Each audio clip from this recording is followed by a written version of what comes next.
everyone, and thank you for joining us today from 5 continents and 27 countries. This is our 5th virtual coffees for Confined Yogis. The vision for our virtual coffee is to create a global community of yogis looking to each other for wisdom in this uncertain time of global pandemic. Wisdom to help us navigate the highs and the lows of this global crisis. My hope is that by hearing voices from our senior Iyengar teacher from all over the world, we will refine our yoga philosophy tools and learn together how to maintain, deepen, and strengthen our sadhana, our practice in this period of crisis. It is together, through practice and reflection, that wisdom is created.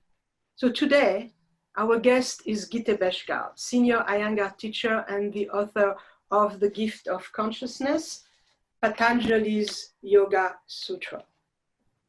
She is also the founder and director of Vidya Institute International, located in Toronto, Canada. Gitte has studied and practiced yoga for more than 20 years in Copenhagen and Toronto, focusing on a variety of Vedic disciplines, and is a disciple of Sri Krishan Mantri. Gitte also is a psychotherapist in private practice. She's speaking to us today from Taiwan, where she is currently. Gitte is a gifted teacher of yogic text and philosophy. We are very lucky and grateful that she has agreed to speak to us. So without further ado, let us welcome our guest. So Gitte, could you please tell us about your yoga journey, and thank you for coming. Where and in what cultural environment did you grow up? How did you become an Iyengar teacher? And in what circumstances led you to your guru and your sadhana, your practice? Yeah, thank you so much for inviting me. It's a pleasure to be part of this initiative and see so many people interested. I was saying to Rahel, I wanted to kind of skip over the part about my background because it's not that interesting. It's more interesting the topic we're here gathered about, but I will share a little bit with you. So I started yoga, Iyengar yoga, when I was 21, which in 6 months is 30 years ago. And I grew up in Denmark, and I came to study psychology in Copenhagen at the age of 21. And the first yoga class I walked into by coincidence or destiny was an Iyengar yoga class with Gitte, who's a very gifted Iyengar yoga teacher there. And she just brought on the love for yoga from the first class. And from then it became every day. And I think the rest of my life, hopefully. So it was not something I had planned, or I was interested in spirituality and yoga, and I definitely needed it for my yoga studies to keep my body healthy and my mind calm. But I didn't plan it should be such a big part of my life. So I think it's not an exaggeration to say that since I was 21, it's been an ongoing, intense process for me of learning. And I loved the Iyengar yoga from the first day. It felt like coming home. So that was my yoga home until I started teaching yoga then when I was 25. And then when I was 27, my destiny brought me to Canada, to Toronto. And in Canada, I met sort of what I call my second guru, Sri Krishan Mantri. And that was not planned either. And I was absolutely not looking for a guru because I was so happy with Iyengar yoga. But I had a woman come to me with help from pranayama and yoga. She was going through cancer treatment.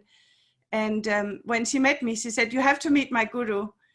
And I'd heard much about Krishan Mantri, but he wasn't teaching much at that. He'd sort of retired from teaching. But I'd heard that he was teaching Sanskrit and yoga philosophy and Jyotish and mantra shastra. So the next day I came to meet him, and once again my life got changed. I seem to have these bossy gurus that takes my life in a different direction than planned.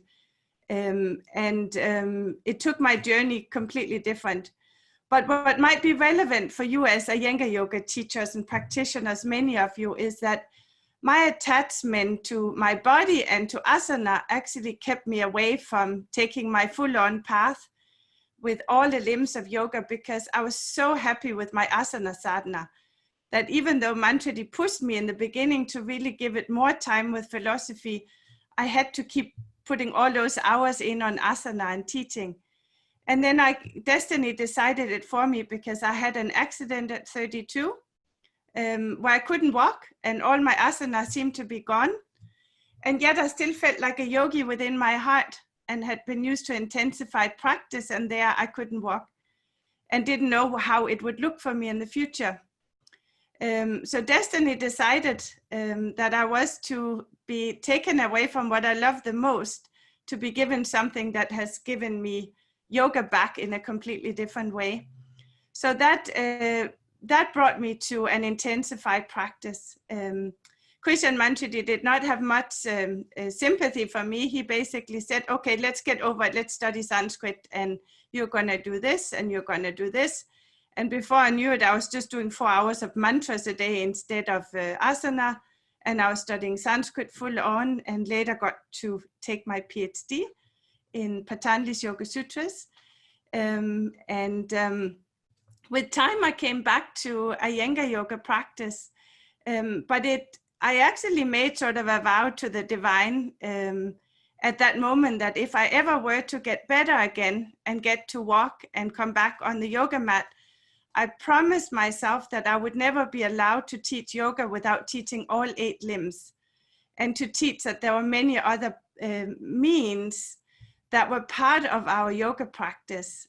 So even though I had completely been so much attached to asana myself, I suddenly found out that there was so much more to yoga that I needed to study and practice. And then with my studies with Krishan Mantradi, I came to look at the Iyengar method with so much appreciation, because I got to study the Sanskrit commentaries and the scriptures, and I saw how much the yoga we practice in Iyengar yoga is infused with beautiful wisdom teaching and Patanjali's philosophy in particular.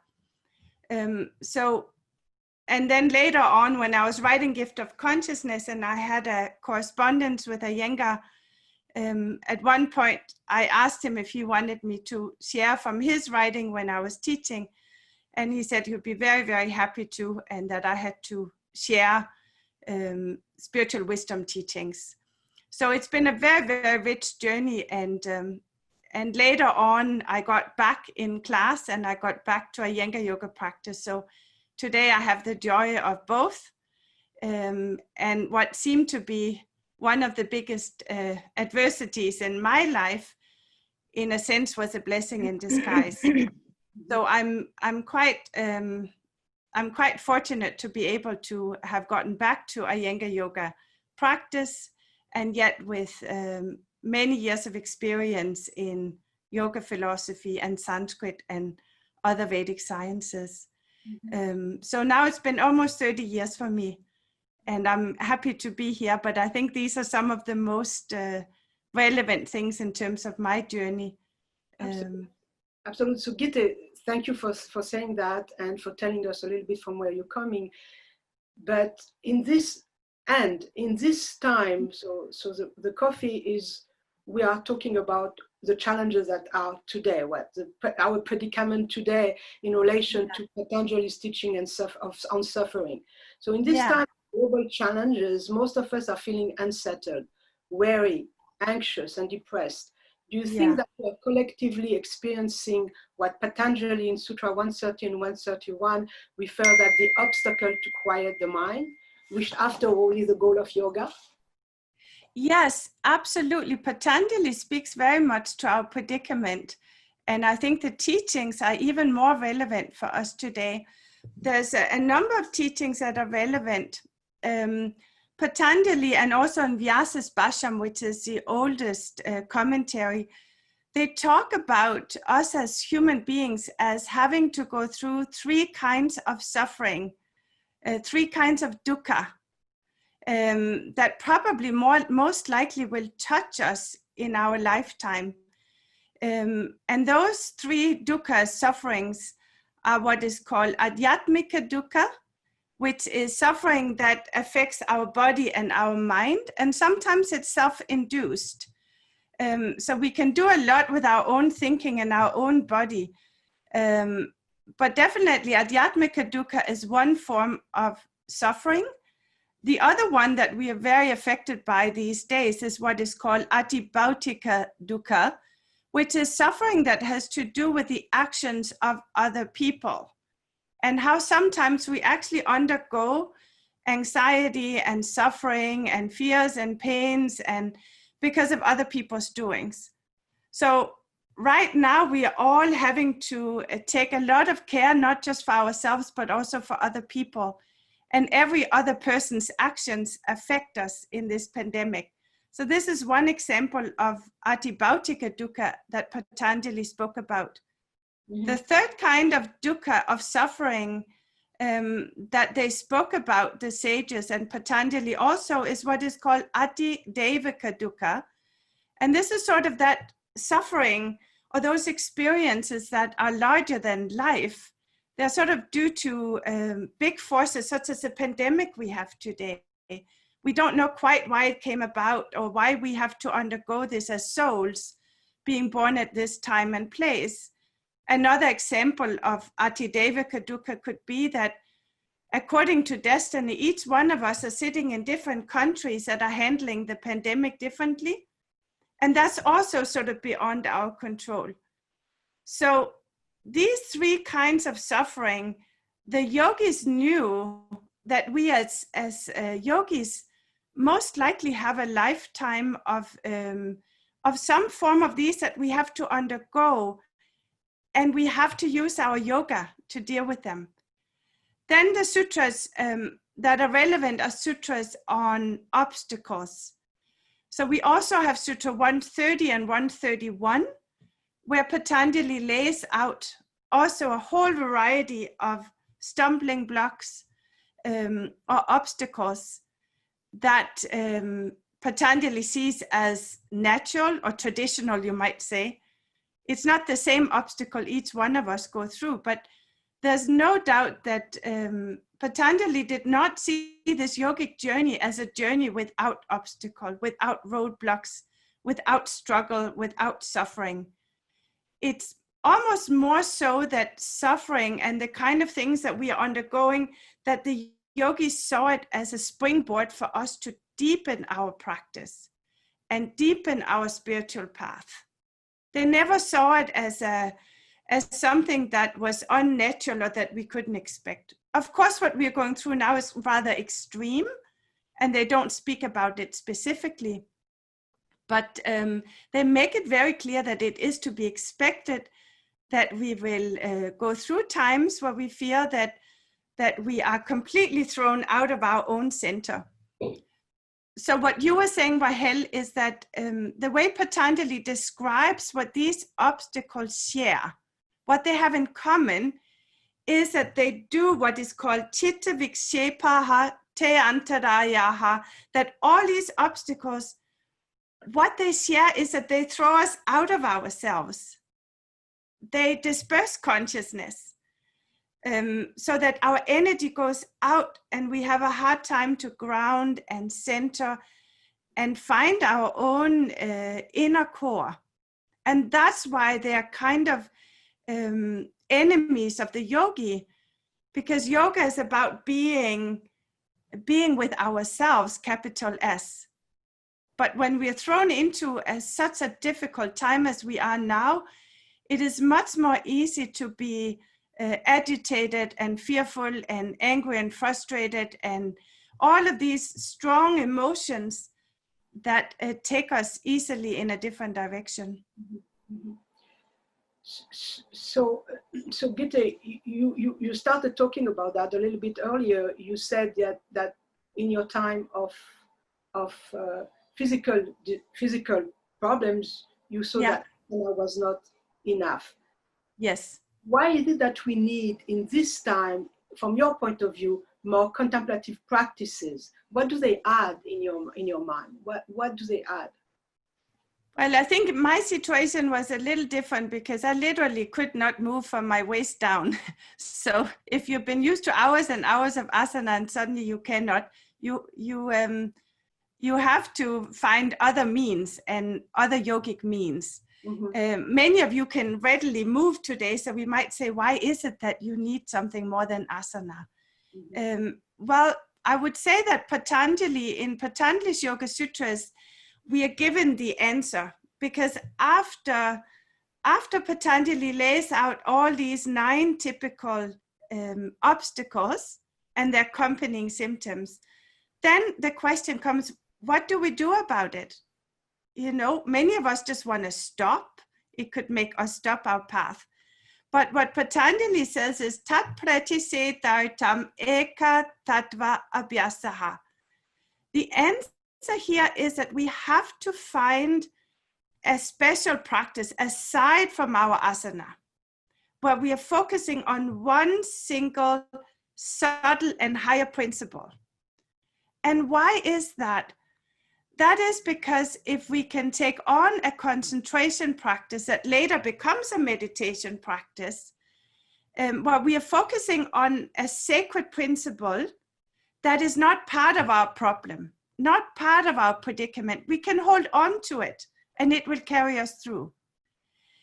And the method that are traditionally given here linked to spirit or purusha or sacred principles in one way or another, because these principles are never affected, just like our prakriti, our body, our mind, our nature is affected by the ups and downs of life. But we know from yogic scripture, they say that purusha, purusha was, is, and will be.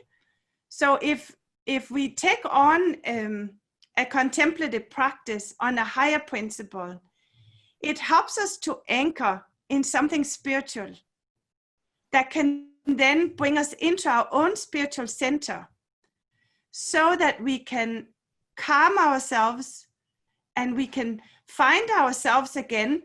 And whenever we find calm and clarity and centering, whatever actions we need to take in the world comes from a different place.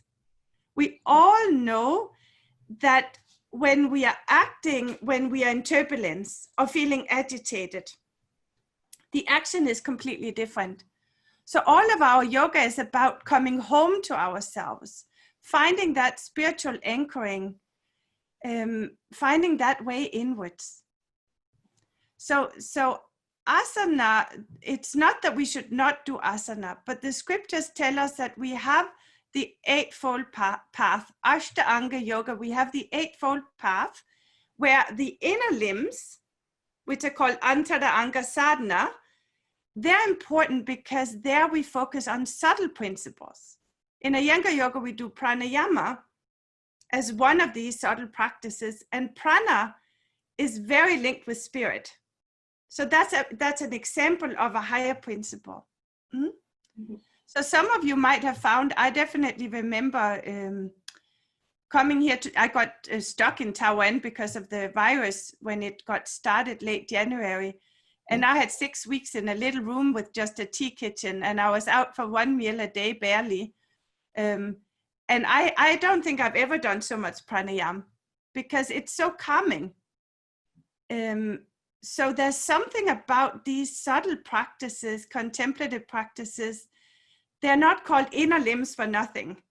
Mm-hmm. Mm-hmm. It's not that we should not do our asana. We should just start following the full Eightfold Path when this happens. We should intensify and deepen our sadhana. That's the answer of the ancient sages. It takes more. You will know when you're going through this time that for you to find your own calm and center and lift your energy, maybe takes more practice than when everything was fine. Mm-hmm. Yeah. Yes, absolutely. And in your book also, The Gift of Consciousness, you write about the many contemplative practices. Yeah. Can you explain how do we choose what to practice? Yes. So see, when I wrote the book, I didn't know from day to day if I could sit or walk or what was going on. So it was a very interesting process for me, even physically. So I when I found the sutras on the contemplative practices, it was such a big eye-opening experience for me, because they were so important to me.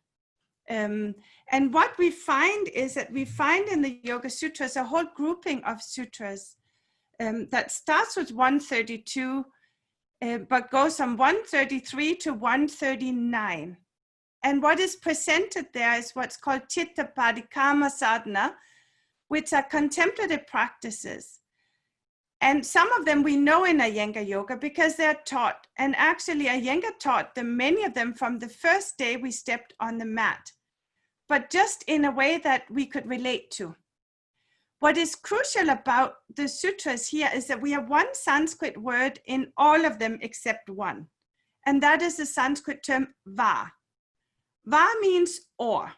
It means you have a choice as a seeker, as a practitioner.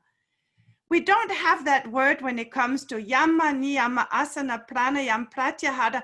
There's no va anywhere. We all have to do those. There's no option. We don't get to opt out of the yamas. That's a disaster. You know, we don't get to opt out of niyama because we need the daily self-care and purification practices. We all need asana to prepare our body for the journey. We need pranayama to some extent to purify the prana, pratyahara for the senses. So why would there be a choice here, we might ask?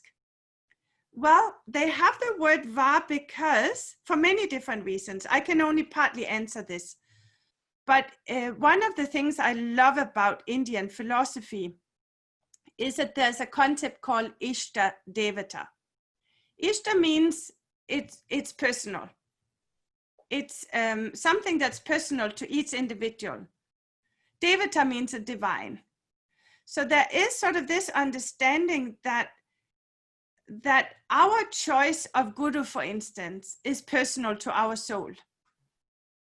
I chose Iyengar as a guru as a young woman. Later on, I also studied with Krishan Mantridi. Someone else might say, no, I want another guru. I cannot interfere in that.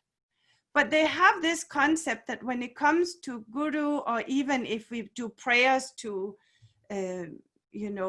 Christian God, or you have a Buddhist practitioner or a Hindu, that they might each have their own prayer practices. So there's an understanding that when it comes to, for instance, devotional practice, which is called bhakti, each one of us might have to find what feels sincere and authentic to us. So we have a lot of choices between practices that are offered in Patanjali's Yoga Sutras, and there's a whole bunch of them. The one that is offered in Sutra 134, we all know, because this has to do with pranayama. So amongst the contemplative practices, pranayama is one of them. But then we have other ones, for instance, in Sutra 136, Vishokava Jyotishmati, which is a sutra that teaches us that we can also take on a contemplative practice where we focus on the heart center. Jyotishmati means the heart that is sorrowless, the light of the heart, which is different from the physical heart. It's more like the spiritual heart. So we know in many contemplative traditions, we take meditation onto the heart. So meditation on the heart is one of the methods that is given. The other one is Vitaraga Vishayam Vartitam, which is we can choose a path of bhakti, a path of devotion with a prayer practice or devotional practice to a guru, for instance, or a saint, or a divine being. It could be, in India, it could be Saraswati, the goddess, or Durga, or Lakshmi, or Krishna, or Lord Shiva. It could be a particular form of the divine. So we have also a choice of a more dualistic prayer practice, or a devotional practice to the guru. So that is also a choice of practice. We have also a practice which has to do with, we can contemplate the messages and images that arise from dream and visionary states. Swapna Nitra Jnana Alamba Namba, where they're saying sometimes we can wake up with a dream that catches our attention and has messages for our soul that gives guidance and direction. We are also being presented with a sutra that tells us about the importance of sacred sound, of Sanskrit, chanting, recitation of Sanskrit. That sutra is very cryptic, which is almost impossible to study on your own. It presents a lot of teachings on our subtle anatomy, the Sukshma Shariram, and our subtle body, and how if we chant Sanskrit, it starts purifying our entire subtle anatomy. Now, there's one practice I have not mentioned, which is the only one that does not have the va, the or. And that is the one that many of you are familiar with, I'm sure. Maitri Karuna Mudito Pekshanam Sukha Dukkha Punya Punya Vishayanam Bhavanas Chitta Prasadanam. This is what I call the yoga right relationship. This is the one where there's no va. This is a contemplative practice about how we are to be yogis in the middle of a world of relationships. When is it appropriate to be cultivating friendliness? When is it appropriate to be showing compassion? When is it time to show goodwill and participate in others' good efforts? And when is it time to be showing indifference or turning away and saying, this is not for me, I'm going the other way, this is not right? So here we have a whole spectrum, and I could spend a whole week with you with these practices because there's so much there. But the point here is that we know in our Iyengar Yoga Sadhana, Iyengar and the Iyengas have been so incredibly gifted at teaching us these subtle methods from the first day we step on the mat. Because, you know, any one of us who've done this form of sadhana, from the first class you had, you became aware that your heart is everything in practice. We learned so many instructions, lift the arms to lift the chest, and everything about the lifted chest and the vertical lift and the horizontal spreading. And, you know, from the very first day on the mat, we learn about the energy of the heart. I could not at 21 have sat down and practice meditation on my subtle heart. I can now, but I would say that my Iyengar Yoga Sadhana has showed me the way in a way I was ready for. So there's a reason why we don't start there. We need a lot of preparation. Mm-hmm. In the same way, we also know that the devotion to the Guru, you know, you walk into an Iyengar Yoga studio and you see picture of Iyengar and the Iyengas on the walls, and we study light on yoga, and we study light on pranayama and all the beautiful books. And we are told stories from our teachers. So this Guru Bhakti element is in our practice and makes us aware that we are not entering a gym class or exercise class. We know right away that we are part of a spiritual lineage. But it's not pushed on to us, and I think that has to do with that beautiful word va. We see, you know, it's a little bit hard to be, you know, teaching on dreams in regular asana class, but we definitely have Sanskrit recitation in the invocations. I think I was actually a little nervous today. I normally always start with mantras when I first teach. I'm not used to teaching on Zoom so much, so this is new to me. But definitely recitation of Sanskrit it's a practice I completely fell in love with. I couldn't live without it. And so in this way, we have so many methods. So how do you choose?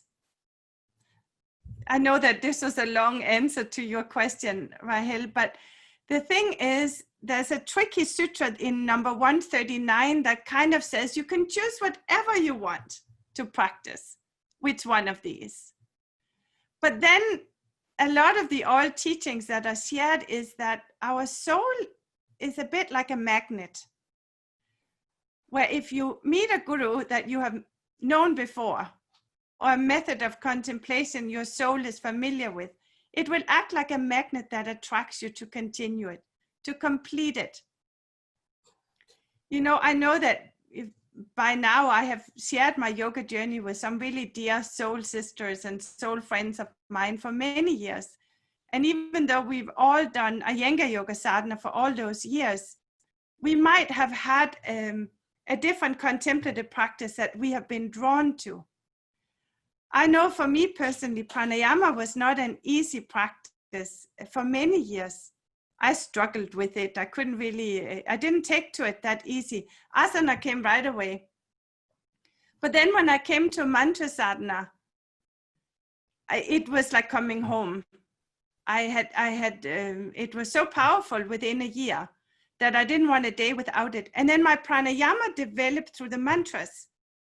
And now I enjoy better pranayama.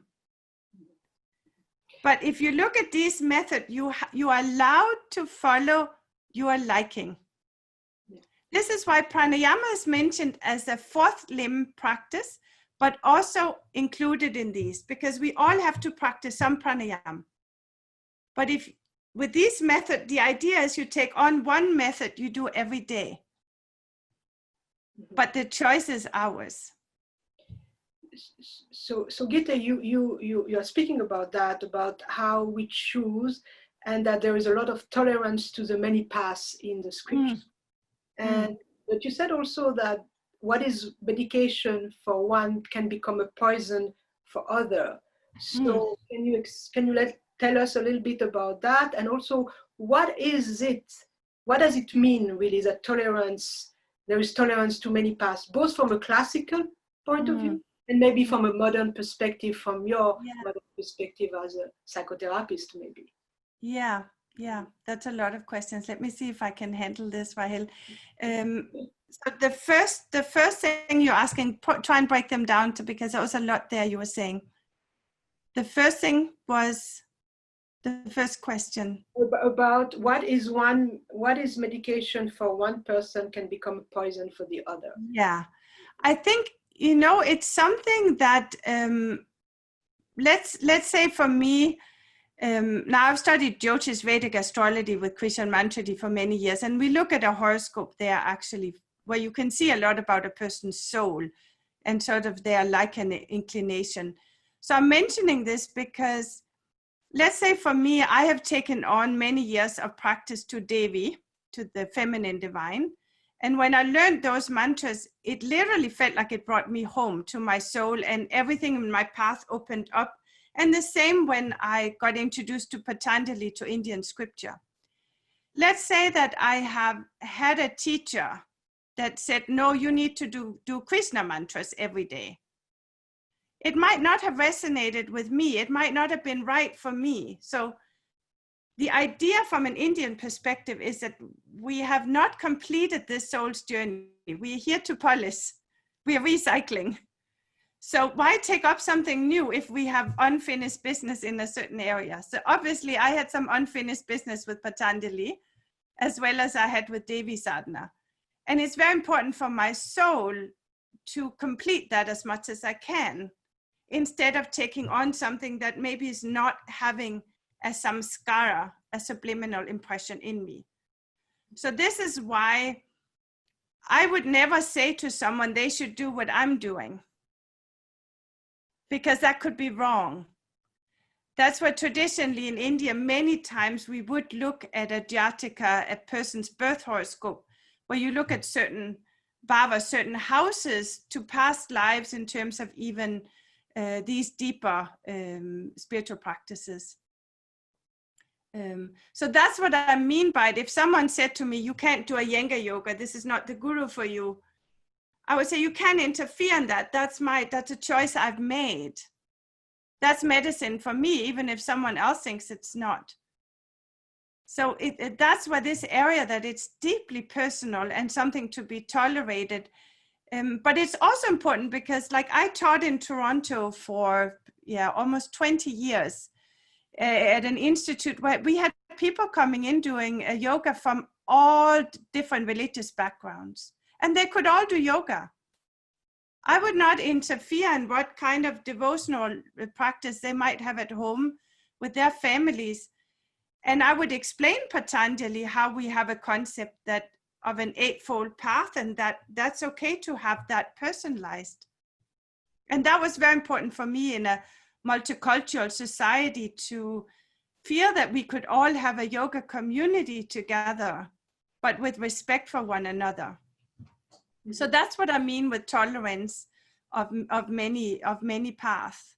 Mm-hmm. Is that today, in today's world, we have so much conflict over these things, but when you read Patanjali's scripture, these teachings are beautiful to teach us all a lot about compassion and tolerance. Mm-hmm. So that brings me to another question, which you write about the sacred realm, and you Yes. started speaking about that. Do you think that we need to believe in a higher principle, such as Ishvara Pranidhani, to become a yogi? So what is the limit of what you were just saying? What is in and out in a sense? Yeah. The answer is pretty clear, and I think you'll understand why. Because the concept of Ishvara Pranidhan is that as yogis, it is necessary for us to believe in a higher principle than the ego. That's a condition. If we do yoga from our ego, we walk a completely different path. The result is completely distorted. Where we end up is distorted. So the Purusha is the inner self or the spirit. And there is a condition that to be a yogi, traditionally speaking, it is important that we believe there's a part of us or part of the universe that is higher than the ego. For some, the Ishvara Pranidhan, they might translate it as God, believing in God. Others might have a belief that the Purusha exists, that the self exists within, or higher consciousness, that there's a consciousness higher than our lower tendencies that the ego holds. Some might believe in a certain God or part of the divine Godhead. That's what we cannot decide. But it is clear to me after all these years on this path that there's a huge difference between a yoga practitioner that do not go beyond their ego to practice compared to someone that does. That surrender to the inner journey, that there is a part of us that has a different answer. And that needs to be in alignment with what we call Rita, higher law, that manifests as Dharma, our spiritual purpose and duty. That's extremely essential. I think maybe in the first 5 years or something you practice, maybe it's not going to show too much because the energy hasn't built up so much. But we are given so much energy through yoga. And that's why yamas are important, and detachment, vairagya, because those are the ethical choices. And the ethical choices comes from a spiritual framework, from how we are to live with other people in this world. It's crucial. If we are just practicing yoga and teaching from the ego, it's kind of then it might be better not to do it. We always have to have this dialogue within ourselves to be aware that there can't be too much and too little. The ego is a very good servant, but a lousy master for us. Very nice, very nicely put. So this brings me to my question about the love affair. You talk about a love affair, which is a really interesting wording, love affair between yourself and the principle chosen. How does this happen? Is this a question of just practice? I think it's practice. It's there's so many words in Sanskrit for practice. We have a word such as abhyas, which is a discipline, a practice where we just keep doing it. We have sadhana, which is spiritual practice, where we are seeking union with the divine. We have a word such as tapaha, which means burning discipline, where we are burning off impurities. We have anushtanam, which is a life path. And when we approach practice, whether it's an asana practice or pranayama or devotional practice, with that kind of love, it is like a love affair. If we can't fall in love with our practice and keep being interested and keep finding joy in practice and learning more about it and being inspired and wanting to go further, it becomes mechanical. And it does not transform us in the same way. So I call it a love affair because when you imagine you meet someone, you fall in love and you have no interest in knowing about them. That's a pretty narcissistic endeavor. You know, when we have a relationship between two, you have to be interested in the other. When you see these masters of yoga, they're incredible joy and interest and inspiration by practice day in and day out. It's kindled by that joy that we must never lose for practice. So it's that's why I use that metaphor, because I think if there was anything I learned from my yoga is, and especially actually after my accident, naturally I could not be attached to what my asanas, what they were like, because I lost them for a long time in the form I knew them. So it was not very impressive in an outer way. But I have to say, in the years after, I appreciated them so much more, what they gave me internally. So I developed a much more internal relationship and learned so much from them. We know that suffering and injuries and accidents and these adversities are often our best teachers. I find that parts of my body I haven't had problems with, I'm a lousy teacher there, because I haven't explored them so much. So it's kind of the same when I use love affair, it's to think about the kind of intense interest and joy we put into it, and the union we're seeking. So there's a time when our practice, ourselves and the practice are two separate unities, but eventually we are trying to merge, to sort of lose ourselves in practice in a certain way. That's when practice is really good. So thank you for that. That's really helpful to me, and I'm sure to many people here. So I want to return back to what we have been saying at the beginning before I open. We are going to open it for the Q&A in a moment. I just want to ask you one more question. So all this that we have been learning right now is for us to be centered and to act in the world. So I'm bringing it back to action, because our yoga is something about action. So I don't know if you want to say something about that a little bit. Yeah, there's some things that are important here, because see, I grew up in Denmark. Denmark, it's a country where we learn right action from being small children. It's a very socially conscious country. And I grew up in a family where my dad was mayor where I lived, and there was all community work, and we learned about community work from we were like 1 year old. And it was all about the community and acting right in the world and all of those values. So it's kind of part of my blood. But what I think is important here is that in yoga, they distinguish between many parts of our mind. So let's say the scenario we're in now, we can think about having two minds. There's one mind in us that's undergoing suffering, and that is having a reaction to it. And that is called manas, the emotional mind, the reactive mind, lower mind. That mind has sort of a life of its own sometimes. But in yoga, we believe that there's also the mind that has the capability of solving our problems and giving perspective and clarity and making judgments. And that's called buddhi, higher mind, intuitive mind. The importance of practicing yoga, one of the important things is that through yoga, we try to purify and calm the agitation of manas to get into buddhi. When we come in there, often the answers we find or the perspective we are given is different from the raw feeling and impulse we had immediately.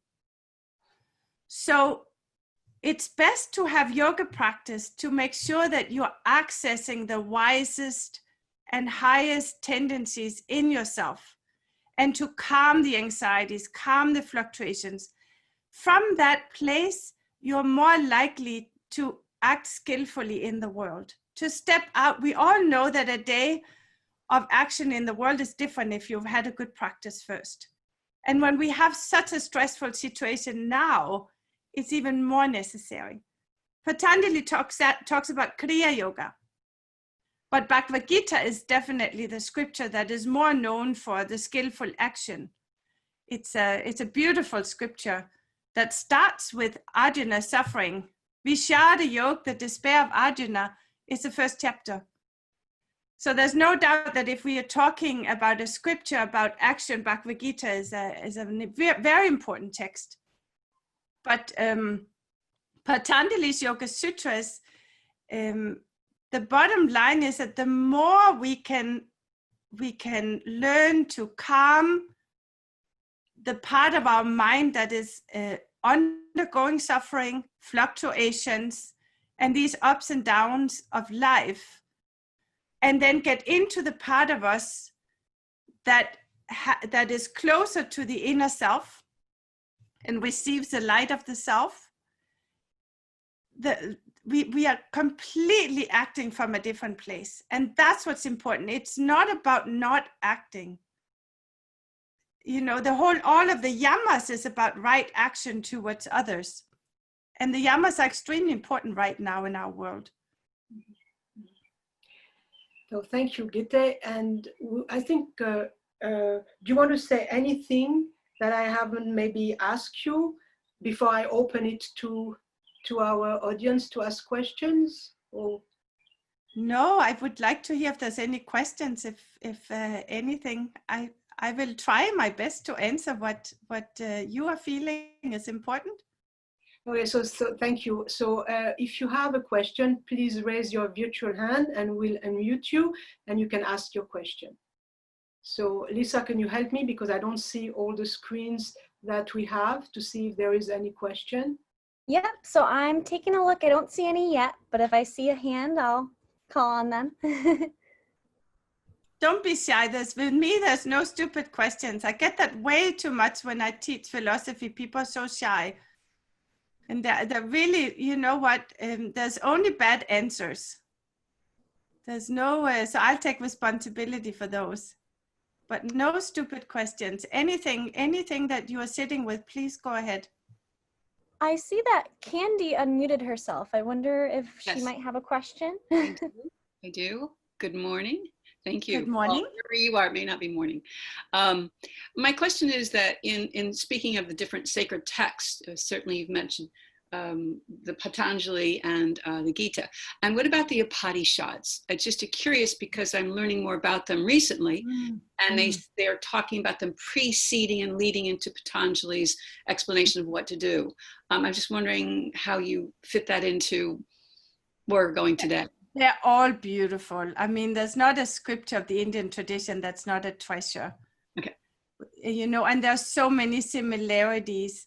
It's just a certain scriptures might be known, like the Upanishads is a very renowned kind of teaching. It's very high philosophy. I was bringing out Bhagavad Gita because I don't think we've lived through a time, many of us, where that text is as relevant as now. I know my teacher always wanted me to teach it, and I said, oh no, please don't tell me. He said, you cannot be given the name Gitte without teaching it. But even though I studied with him for 15 years, I still don't feel as home with it as I do with Patanjali. Patanjali Sutras just spoke to me so immediately. But I realized this year that I have to get back to it much more intensified, because right now, everything we're going through, I'm thinking of this text. So the beautiful thing about having these different scriptures is they are like treasures that we can study. Upanishads, I love Upanishads. I mean, they're beautiful. Thank you. I think we have two questions, at least that I see. One by a person named Sonia, and then by Ingrid, or Ingrid first and Sonia second. I'm not sure about the order. Let's go with Ingrid next. Okay, Ingrid. Can you unmute yourself, Ingrid? She should be unmuted, so she should be ready to Yeah, go. thank you. Thank you. Thank you for your talk. I'm interested if you can shed any light on how to think of what's happening in the United States right now. I feel that things are so unsettled and fractured, first with the pandemic and just what's become a highly politicized response to it. And now with the attention on police violence against particular groups, and I feel just the incredible division.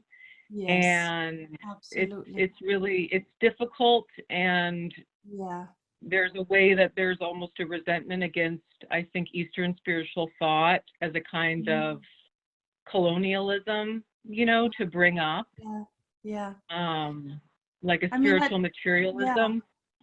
So I'm just curious if you have any wisdom to share. Yeah. You know what? I'm mostly my background is mostly in yogic scripture, and I think the first word we have in the Yoga Sutras is atta, and atta means many things, but it means now and it means then. And whenever we have a word such as atta, it means that we are studying a scripture that should be as relevant for us today as it was for yogis thousands of years ago. And that no matter what environment or whatever suffering or conflict we are faced with, or they were back then, that the answers held in the text should be just as powerful. So I only have my own experiences that I have I'm not living in the States now, but I got stuck here in Taiwan. So I really feel for everyone in the US. I can see it's just escalation of suffering upon suffering and violence upon violence. But I do feel that still that the answer is the same, that we have to look to the yamas, and we have to look to the responsibility of each person to try and go into their own inner anchor and wisdom center, and from there choose right action in the world. This is not about yoga, but I grew up in a very, very political family in Denmark. So I'm probably the only one that didn't become a politician or involved in environment and all of these human rights. That's my whole family. But what I did see, because I sought out more religious or spiritual practice combined with it, and in growing up and seeing many, I was immersed with great people with great initiatives. But I saw they needed practice because there was an incredible amount of burnout, incredible amount of activism where they were not learning to nurture themselves first.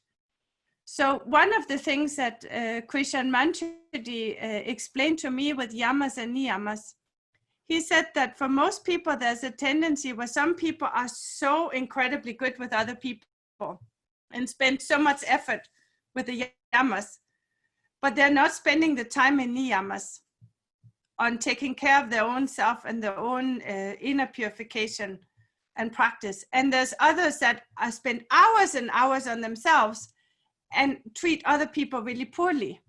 None of those are okay. The 8 limbs of yoga, I feel, gives such a balanced answer to our predicament right now.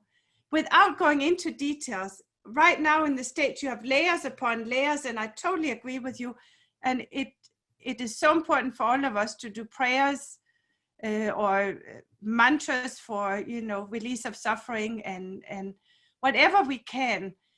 And the truth is, I believe that yoga makes each one of us aware of our own gifts and capacities of how we can share in this world. So that yoga is not about making everyone a yoga teacher. Yoga is about making every person come into be in contact with their dharma, their purpose, their capacity as souls, their highest option, their wisdom. And if we have more and more people doing that, the answer in the world, I believe, will be better. there's still so many layers that yoga cannot address, and I cannot address those either. But we are here to study what yoga can do, and I do feel that yoga has an answer for each and every human being. It is what Iyengar says in the scripture, Sarva Bhauma, it is for all being, it is universal. And so the yamas.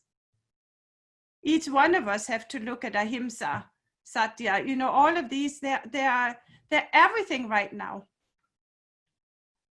Thank you.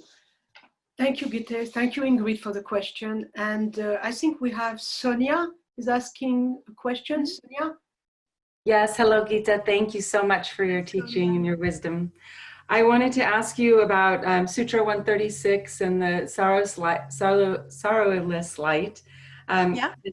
How to deepen that connection to the heart center. Is that suggested mainly through the practice of bhakti, or are there other ways that we can? Good question. I wish we had so much more time. That's such a beautiful sutra. And the Vyasa's Bhashyam speaks a lot about it. So there's sort of different answers to your question, because it's good you're bringing it up, because in a certain way that no matter which one of the contemplative practices we take up, the focus is here. So that if you're doing sacred sounds of mantras, your focus is still the heart. If you're doing pranayama, the focus is, or japa mantras, you do the japa mantras by your heart center. If you're doing contemplative practice, you tend to anchor the practice in your heart.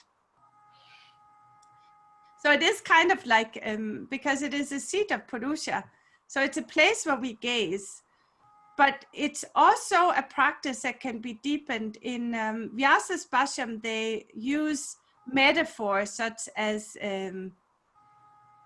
Surya and Indra and Mani and Graha. They use these terms where they're saying that if you practice contemplation or meditation on the heart, if you do it for a long time, you come to shine like Surya, the sun, and you get the qualities of the sun. Who doesn't want that? That's beautiful. But we also know that if you get too close to the sun, you get burnt. So if you do too much of it too fast, too soon, it might be overwhelming, because you might come more into your emotional feelings. And then they say you become like Indu, you become like the moon. You become very intuitive, very soft, very open, very compassionate. But the moon is also changeable. So they use these metaphors for the practices that can guide our practice. So you can even see how in Iyengar Yoga Sadhana, we learn to focus here in every asana we do. And later on, we take to practice Shavasana, and we look within. And then we do pranayama, and we look within. But then you might take to taking on, let's say, a mantra sadhana or meditation where you sit quietly and have inner focus on the heart. So you build it. It's better with a little bit at a time than doing these intensive practices once in a blue moon. But all of them anchors in the heart is the answer. Thank you, Gitte. Thank you. So I think we have another question. Jennifer, I think we'll take two more questions because we're getting to the end. I'm adding another 5-6 minutes because we started a bit later. But we want to make sure that we respect Gitte's time, and it's late for her. Oh dear, I'm drinking green tea far later than normally. No worries here. I'm having to do my best here. Yeah? Jennifer? Jennifer? I just have a small question. I'm wondering if you might consider, in your going back to the sutras, writing another book. Your book is so helpful and so wonderful. And the people who I study with all just wish there was another book. Oh, it's coming. I'm writing full on now. I'm co-writing a book about alignment right now, from Upanishads to BKS Iyengar, and I hope to get it done this year. And I'm writing one of my own too that has more to do with Iyengar Yoga Sadhana and philosophy. I'm doing lots of writing, and this pandemic has been a blessing in disguise for me, because partly I've been doing so much teaching the last 6 years after Gift of Consciousness. I do have a book up that's called The Sacred in Exile, but it's more in the area of world religion. So it's not as relevant for yoga practitioners directly. But the two that I'm working on right now will be very relevant. Yeah, so I hope you'll find joy in that when they're, I think one of them is about 80% done, so we're getting closer. I'm glad you're enjoying it. I never meant it to be a book. See, my guru one day, he just said, on Saturday at 12 o'clock, you sit down and you start writing this book. That's how it was with him. So I never wrote in English before. My language is Danish. So there you go. It's how life is. So we have Yes. Jennifer Edwards is raising her hand. Jennifer Edwards, can you ask your question? My question, first of all, thank you for this talk. It's been fantastic. I want to ask about Pratipaksha Bhavanam. Yes. Would you say much about that for us, please? Particularly when it comes to buddhi or in impulses, Yeah. and It's how we can extremely apply. relevant. It's very, very relevant. So Pratipaksha Bhavanam, I want to make sure everyone can follow. In a certain way, it links back to the whole concept of alignment and misalignment. Sorry if I bring you away from, can I take 5 minutes to explain this? It's hard to give an answer without a little bit of time. I hope you're okay with that.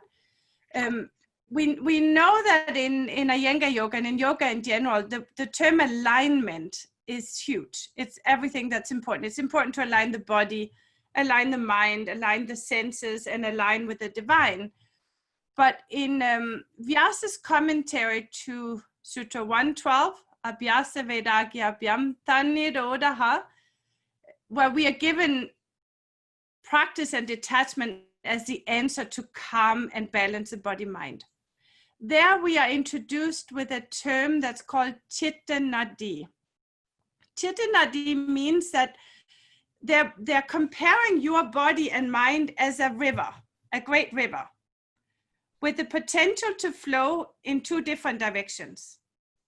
One of these directions is called Vahati Kalyanaya, which is a flow towards goodness, towards virtue, towards balance, harmony, self, soul, all the good things. The problem is we also have another flow. We also have another direction our body and mind can take, which is called Vahati Papaya. It means a flow towards, it's translated as sin, but really misaligned action, misaligned thought, misaligned life that goes towards the ego, imbalance, non-discrimination, etc. So just have this picture here that your body and mind and your entire being is like this great river that all the time has a capacity to flow in different directions. One direction is really good and will bring the best of you out. And if you go with the other flow, you're going sort of downhill. So the idea is that all the time in our yoga practice, we are checking ourselves. Let's say you are in a pose and suddenly you realize that you're completely in misalignment. Like let's say after my accident, I've really struggled with Shirshasana. My head just gets terribly tilted and I always have to get help of teachers to correct things for me. And what do? I don't just stay crooked. I don't want to just stay in a bad place. I have to use what is called Pratipaksha Bhavanam. I have to make a correction and go in the opposite direction than the imbalance. It's a little hard to explain in a short time, but really Pratipaksha Bhavana means it is yogic psychology, where they believe that we have to learn to catch ourselves with observation and see when we are going in the wrong direction, whether it's with the body, our thoughts, or our action. Then we have to learn to stop and reflect and see if we can make a correction to find the way, the opposite flow towards our better proclivities, our better tendencies.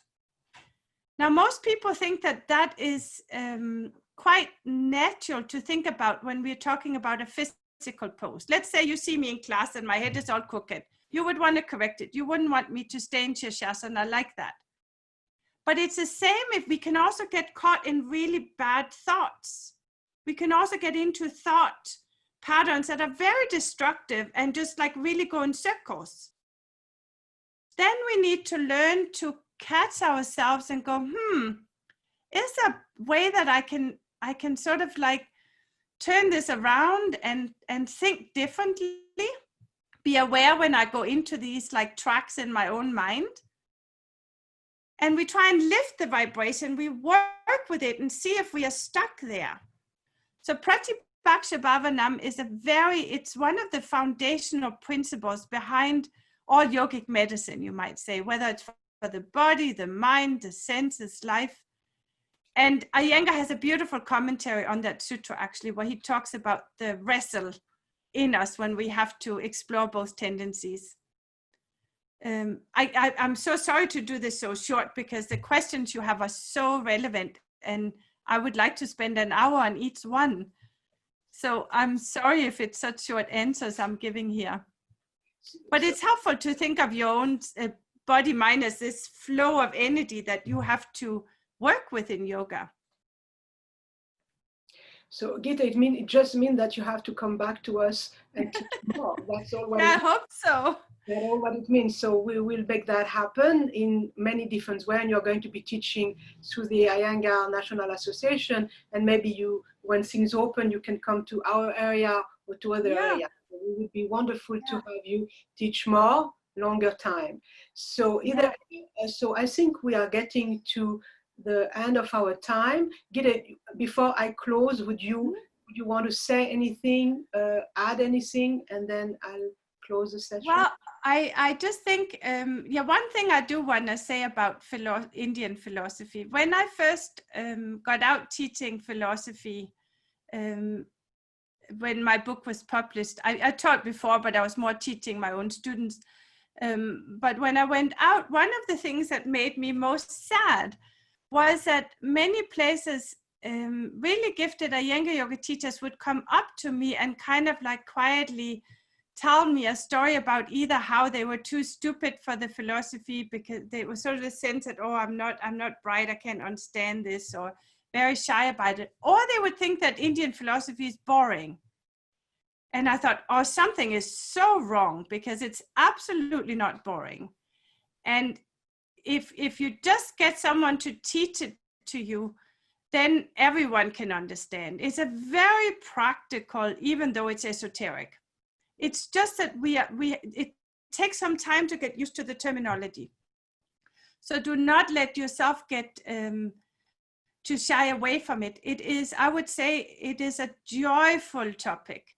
And it's something that is so incredibly important for your Iyengar yoga sadhana, and such an integrated part of it that I very much encourage each and everyone. In fact, there was one point where I received a letter from Mr. Iyengar where I had asked him who he felt I should be mostly teaching Patanjali's philosophy or Indian philosophy.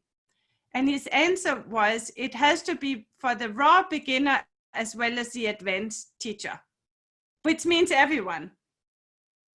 And so I think that's a really good answer because I feel it's such a gift. It's a gift to be given. And then just a practical question or a practical thing also. If you check our Vidya Institute website, you can go on and find online courses this year. For now, there's just titles up. We are not opening registration up until 17th of July. And it is because I literally do not know where I will be in the world. We don't know if we'll get our visa extended here in Taiwan where we got stuck, or whether we have to travel back to Denmark or Canada.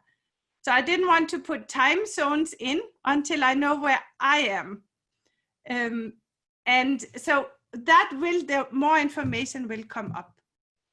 And also practically, Leah takes care of our getting back to people. And unfortunately, she has 3 family members that are acutely hit by the COVID right now, and her dad is in life danger. So if there's a few days you don't hear back, it's because I told her you do what's most important right now. So if you don't hear from us for a couple of days, it's because I told Leah to take a couple of days off. We will get back to you as soon as we can. Otherwise, I just am so happy to be here, and I hope that a little glimpse of philosophy, and so much was shared with me that I feel like I can't do it much service in an hour, but just yoga philosophy is wonderful and it has so much to offer right now.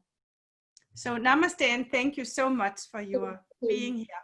So I just want to conclude the Yes. meeting by saying that I want to thank you, Gitte, so much for the wisdom, and thank you for the audience that have come from so many countries. But I think that Thank you to them. It's together that we will face adversity. And I want also to thank our sponsor, which is the Iyengar Association of New England and Artemis Yoga for the support. You need a community to be able to create in this world. Absolutely. We need to remember that we are all interconnected, and it is in our interconnection that creativity and healing can flourish. So I believe in this very strongly. So now the next virtual coffee, I'm pleased to announce that our next guest speaker will come from Australia. Pixie Lilas will be our guest on Sunday, July 26th at 4:30 p.m. Eastern time. So the time, I know it's difficult, the time zone, but she is in Australia, so 4:30 p.m. Eastern time.